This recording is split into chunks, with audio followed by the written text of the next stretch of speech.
নমস্কার বন্ধুরা, cook two ইট 25 চ্যানেলে আপনাদের অনেক অনেক স্বাগত। আজকে একটি লাবড়া রেসিপি নিয়ে চলে এসেছি, যেটা সম্পূর্ণ নিরামিষ। আপনারা নিরামিষ দিনে এটা খেতে পারবেন, অথবা যে কোনো পুজোতেই খিচুড়ির সাথে এই লাবড়ার তরকারিটা আপনারা ঠাকুরকে ভোগেও দিতে পারবেন। আসুন রেসিপিটা শুরু করি।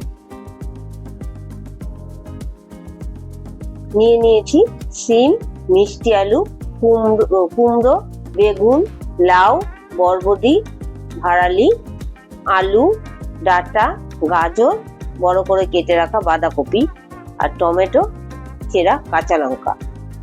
আমি এই সবজি নিয়েছি, আপনারা চাইলে যে কোনো সবজি এর মধ্যে যোগ করতে পারেন।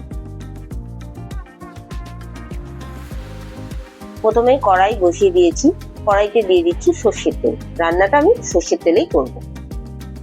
তেলটা ভালো করে গরম হয়ে গেছে, এবার বড়িগুলো ভেজে নিচ্ছি। বড়িগুলো একটু লাল লাল করে ভেজে আমি তুলে নেব। ওই তেলেই এখন ফোড়নে দিচ্ছি শুকনো লঙ্কা, তেজপাতা আর কিছুটা পাঁচফোড়ন। ফোড়নটা কয়েক সেকেন্ড ভাজা ভাজা করবো। পাঁচফোড়নে একটা সুন্দর গন্ধ বেরোলে এখন দিয়ে দিচ্ছি আদা বাটা। আদাটা তেলের সাথে কয়েক সেকেন্ড নাড়াচাড়া করে নিলাম। এখন দিয়ে দিলাম টমেটো কুচি। এখন একে একে মশলা দিয়ে দিচ্ছি। ধনে গুঁড়ো, জিরে গুঁড়ো, হলুদ গুঁড়ো, কাশ্মীরি লঙ্কার গুঁড়ো।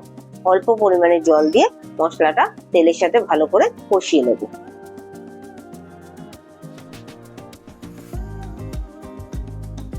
মশলাটা ভালো করে কষিয়ে নিয়েছি। এখন একে একে সব সবজিগুলো দিয়ে দিচ্ছি।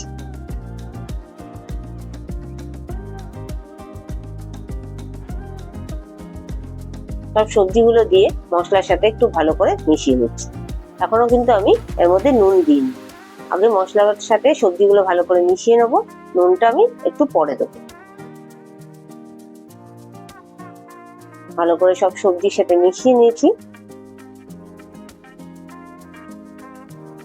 এখন দিয়ে দিচ্ছি স্বাদ মতো নুন আর চেরা কাঁচা লঙ্কা।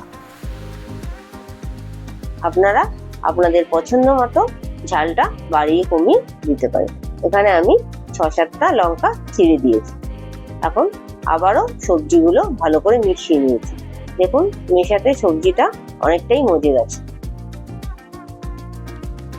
ভালো করে নাড়াচাড়া করে এর মধ্যে আমি কিছুটা দিয়ে দেবো জল, সব সবজিগুলো ভালো করে সেদ্ধ হয়ে যাওয়ার জন্য। জল দিয়ে আমি নেড়ে চেড়ে সবজিটা ঢেকে দেবো।